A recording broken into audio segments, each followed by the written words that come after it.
Dan Collins, or Dan Gershawn, wrote to his friends and neighbours, was a crabbit little man who farmed 30 acres of uncharitable West Cork land on the sunny slopes of Sheha Mountain.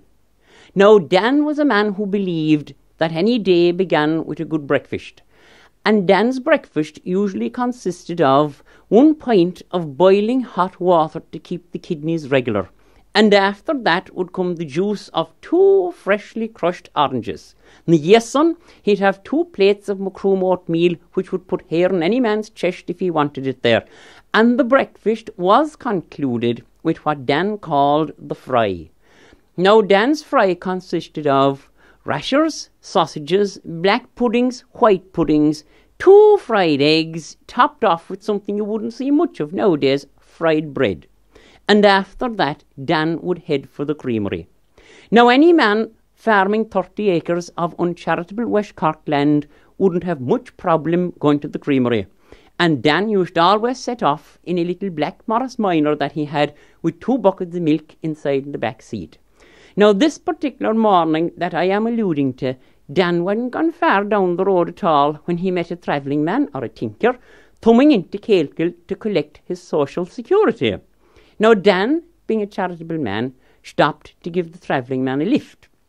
He sat in, and they talked about this, that, and the other thing, until the Morris Minor hit an almighty pothole on the middle of the road, and it had a most peculiar effect on Dan's digestive process. He got, as they say, an almighty urge to break wind, but he didn't want to let the settled community down in front of the travelling man by performing such a rude act. Now, if he had the wife, Mrs. Collins, and the 3 children out for the Sunday evening, there'd be no problem at all about it. The same man could play the 5 parts of the Mason's apron furrow from the rear end, but he wouldn't give a display in front of the traveller, as I said.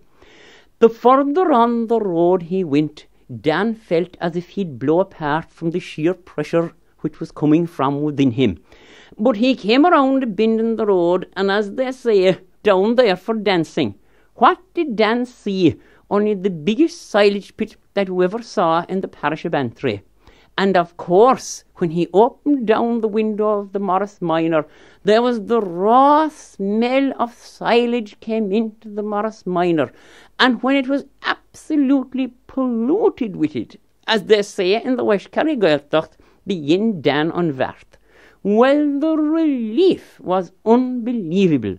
And turning to the travelling man, he said, "Isn't there an awful bloody smell from the silage?" To which the travelling man replied, "Begod, sir, you must have eaten the world of it."